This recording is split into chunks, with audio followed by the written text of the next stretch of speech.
बिस्मिल्लाहिर्रहमानिर्रहीम। अस्सलामुअलैकुम नाजरीन। इस एपिसोड के आगाज़ में हम देखेंगे कि शेख मुस्तफ़ा को गोद में लिए बैठे होते हैं और उसे दुआ देते हैं कि इसका मुकद्दर भी इसकी तरह से चमकता हुआ हो, इसे हमारे नबी सल्लल्लाहु अलैहि वसल्लम की शफाअत नसीब हो। इस पर सभी लोग कहते हैं इंशाअल्लाह। फिर शेख मजीद कहते हैं कि ये नन्हे बच्चे जब दुनिया में आते हैं तो गंदगी से आलूदा नहीं होते, अल्लाह की निशानियाँ और मौजज़ात हैं, वो इसके वजूद की दलालत हैं। एक शख्स जब इस दुनिया में मासूम और पाकीज़ा पैदा होता है, फिर उसे दुनिया धोखा देती है और वो गंदा हो जाता है। कभी कभी वो गलतियां भी करता है, कभी गुनाह भी करता है, लेकिन उसकी नज़र में सच्चाई, अच्छाई और हुस्न हमेशा रहता है। इसी तरह से शेख हज़रत सल्लल्लाहु अलैहि वसल्लम की मिसालें बयान करते हैं। दूसरी तरफ हम देखते हैं जिंदान में सुलेमान भी बैठा कुरान पाक की तलावत कर रहा होता है और उस आयत में भी रहम का जिक्र होता है। वहीं शेख सुल्तान से कहते हैं कि रहमत के होते हुए हमारे नबी सल्लल्लाहु अलैहि वसल्लम ने बेशुमार मसाइलें मौजूद हैं, लेकिन ख़ास तौर से जंग ओहद की मिसाल आप इन सब लोगों को याद कर सकते हैं जिनके नाम जन्नत कुनंदा हैं। जंग बदर, जंग खंदक और फतह मक्का में यके बाद दीगरे, लेकिन जंग ओहद में पहाड़ी को छोड़ने वाले तीर अंदाजों के बारे में क्या ख्याल है? उन्होंने इतनी बड़ी गलती की, जंग इनके हक में होते हुए अचानक मुसलमानों के खिलाफ हो गई। हमने बहुत से शोधा की कुर्बानी भी दी और फिर वो लोग वापस भी आए, तो क्या हुआ? हत्ता कि इनमें से किसी का नाम भी हमें मालूम नहीं, क्योंकि इसका तस्करा नहीं किया गया, इन पर कोई इल्ज़ाम भी नहीं लगाया गया। उन्होंने इस गलती की कीमत अदा नहीं की। हज़रत मोहम्मद सल्लल्लाहु अलैहि वसल्लम ने उन्हें माफ़ कर दिया था। वो अपनी गलतियों से बहुत कुछ सीख भी चुके थे। इन सब ने इस्लामी फ़ौजों से बहुत ताउन किया। मुख्तसरन ये कि गलतियों को माफ़ करना हमारे नबी सल्लल्लाहु अलैहि वसल्लम की सुन्नत है, ख़ास तौर पर हुक्मरान के लिए। ये सब सुनकर जानदार ली जल्दी पर तेल का काम करते हुए सुल्तान से कहते हैं, हमारे शेख ने क्या खूब कहा है। ये मिसाल तो सुलेमान के मामले से बहुत मिलती जुलती है। मुझे हैरत है कि क्या सुलेमान पाशा एक और मौके के मुस्तहक नहीं? ये सब सुनकर सुल्तान काफ़ी ज़्यादा गहरी सोच में डूब जाते हैं। दूसरी तरफ हम बालिबे हमजा पाशा को देखते हैं, जो कि बाज़ंतीनी फौजी का मुकाबला कर रहे होते हैं और इनके बीच लड़ाई होती है। एक तरफ दियुमतरियोस अपने बेटे को सोता देख रहा होता है तो थियोडोर कहती है, दियुमतरियोस आप इसे जगा देंगे। इसी दौरान सिपाही अचानक से अंदर आ जाता है तो दियुमतरियोस भड़क उठता है कि तुम्हारी हिम्मत कैसे हुई मेरे कमरे में बगैर इजाज़त आने की? तो सिपाही कहता है, मुझे माफ़ कर दें जनाब, लेकिन कुछ अहम बात है। तो दियुमतरियोस पूछता है, क्या बात है? इसी दौरान धमाके की आवाज़ आती है तो सिपाही फौरी तौर से बताता है कि आकंची के तुर्क जंगजू यहाँ पर आ गए हैं,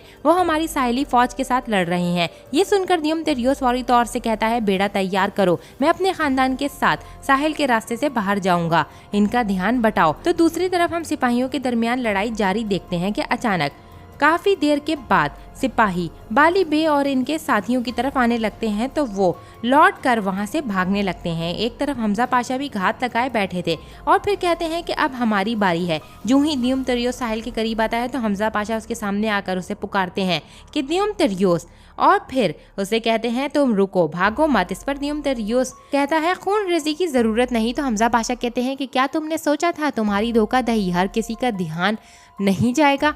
लेकिन इससे पहले ही बाज़ंतीनी सिपाही हमजा पाशा पर हमला आवर होते हैं और एक सिपाही दियुमतरियोस को कहता है कि जल्दी जल्दी कश्ती में बैठकर यहाँ से सवार होते हैं और उनको लेकर वो कश्ती में बैठने जाने लगता है। इतने में दियुमतरियोस अपने बच्चे को मजबूती से पकड़ने को सिपाही को कहता है, लेकिन लहरें तेज होने की वजह से बच्चा सिपाही के हाथ से छुटकर नीचे गिर जाता है और दियुमतरियोस अपने बच्चे को यूं अचानक से मरता हुआ देखकर काफ़ी ज़्यादा बिलक बिलक कर रोने लगता है। वहीं हमजा पाशा अपनी तरफ सिपाहियों को आता देख कर जंगल में वापस लौट जाते हैं।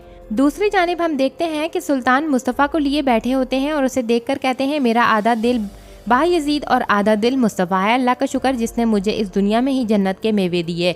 तो गुलशा खातून कहती हैं, इनकी किस्मत बहुत अच्छी होगी इंशाल्लाह। तो सुल्तान कहते हैं, हाँ, इनके कदमों, हरकत और सकनात और अल्फाज में मर्दानगी और बहादुरी होगी। ये परचम बुलंद करेंगे जो इनके बाबा छोड़ जाएंगे और इसी के साथ आगे बढ़ेंगे। तो गुलशा खातून कहती हैं, ये लोग आपके साए में बड़े होंगे, इस वजह से ही आपकी बादशाहत और आपकी रियासत के सुल्तान के बगैर नहीं छोड़ेंगे ये लोग। इसी तरह हम दूसरी जानिब देखते हैं गलाता में कौंसल का सदर ला मिलियनो रेजरो का सर देखकर काफ़ी ज़्यादा परेशान हो जाता है और कहता है कि मेहमत हम सबको डरा धमका रहा है। इस पर मिनोतो कहता है इसे मेरे कहने के बावजूद भी यकीन नहीं आया और वो खौफजदा नहीं हुआ। इसके बरअक्स आपके कहे गए तमाम अल्फाजों ने इसका हौसला बढ़ाया और अज़्म को भी इजाफा किया। इस पर ला मिलोनो कहता है जिसने रेजरों का सर अलग किया वो तुमसे क्यों डरेगा मिनोतो। इस पर मिनोतो कहता है तो हम क्या करेंगे, क्या आप मेहमत के इस इक़दाम से लाताल्लुक़ रहेंगे।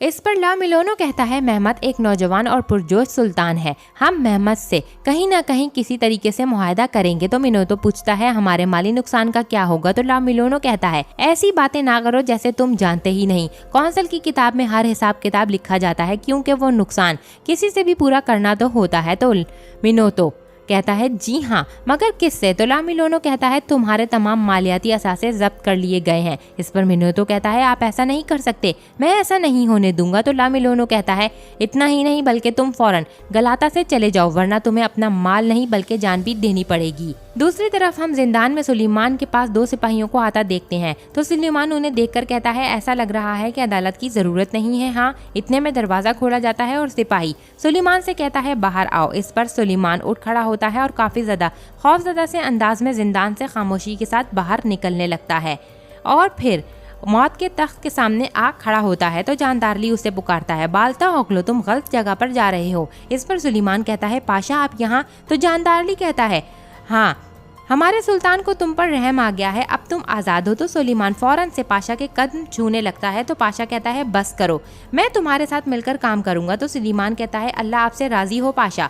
जो जानदारली कहता है लेकिन तुम अपनी पिछली हालत को मत भूलना, इन सहारों पर मेरी गर्दन भी कटने ही वाली थी, तुम कभी नहीं भूलोगे तुम्हें किसने बचाया। तो सुलेमान कहता है मैं कसम खाता हूँ मैं कभी नहीं भूलूंगा पाशा।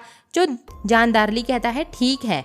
दूसरी तरफ हम सुल्तान को अपने कुतुब खाने में बैठे हुए देखते हैं और कातिब से वो कहते हैं कातिब अफंदी आइए तारुफ बदलते हैं, लिखिए मेरी आंखें आंसू बहा रही हैं या खून, या एक माँ अपने बच्चे की याद में सुर्ख मरजान बहा रही है।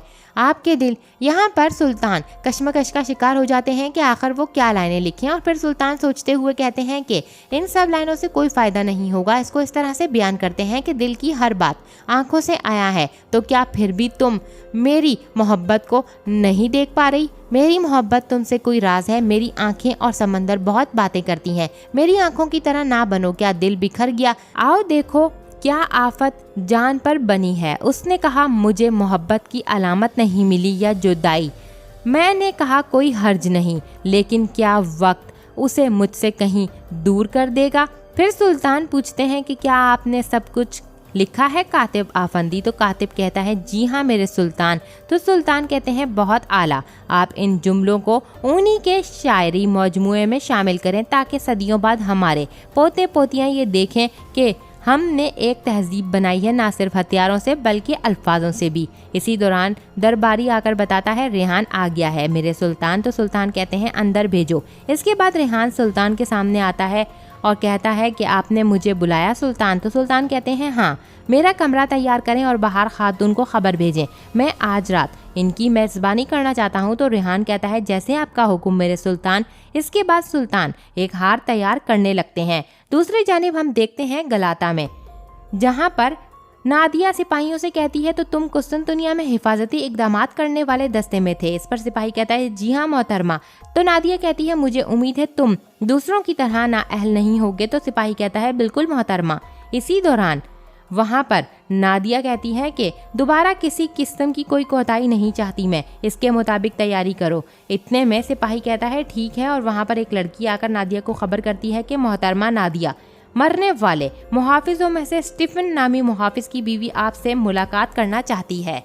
ये सुनकर नादिया वजह पूछती है तो वो कहती है मुझसे क्यों मिलना चाहती है। तो मुलाजमा कहती है मुझे नहीं मालूम। तो नादिया कहती है वो मदद मांगने आई होगी, उसे कुछ सोने के सिक्के दो और वापस भेज दो, मेरा वक्त ज़ाया मत करो। तो मुलाजमा कहती है ठीक है। इतने में मिनोतो वहाँ आता है और कहती है नादिया बेटी। इस पर नादिया खुशामदीद कहते हुए काफ़ी खुशी से कहती है मेरे नए मुहाफिजों के लिए बहुत शुक्रिया बाबा। तो मिनोतो कहता है मैं इन्हें कुस्तुनतुनिया वापस भेज रहा हूँ और फिर मिनोतो सिपाहियों से कहता है जाओ, और वो जाने लगते हैं। तो नादिया कहती है आखिर क्यों, इस पर मिनोतो कहता है जहाँ हम रहेंगे नहीं तो वहाँ एहतियात की जरूरत नहीं। तो नादिया कहती है ये क्या हो रहा है, क्या आप मुझे बता सकते हैं। तो मिनोतो कहता है दरवाजे पर सिपाही खड़े हैं और वो जल्दी हमारी तमाम जायदाद ले जाएंगे। तो नादिया कहती है कौन से सिपाही, वो हमारी जायदाद क्यों जब्त करेंगे। तो मिनोतो कहता है मैं तुम्हें सब कुछ समझा दूंगा, लेकिन अभी हमें जल्द से जल्द यहाँ से निकलना होगा। तो नादिया पूछती है हम कहाँ जाएंगे बाबा। और यहीं पर इस एपिसोड का अख्ताम होता है। नेक्स्ट एपिसोड के लिए चैनल को सब्सक्राइब करके बेल आइकन को जरूर से प्रेस करें।